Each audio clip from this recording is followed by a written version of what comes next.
এখন কোন অসুবিধা নেই।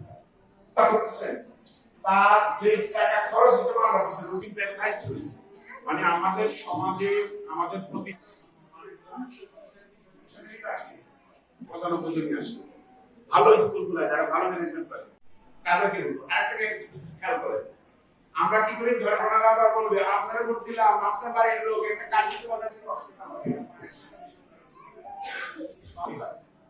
না আপনি এখন স্কুলে গিয়ে দেখেন বাচ্চা কাচ্চা এবং আমরা পড়াশোনা অনেক পিছিয়ে এর জন্য আমরা এলপিজি গাড়ির ব্যবস্থা করি এখন সবাইকে তো একসাথে বলি যে আমার নিজের যে প্রতিবেশী সেই প্রতিবেশী আমার থেকে বেশি প্রয়োজন তাকে দেয় সেই প্রতিবেশী যদি বলেন আমার থেকে ওর বেশি প্রয়োজন ব্যাপারটা কি বুঝতে পেরেছেন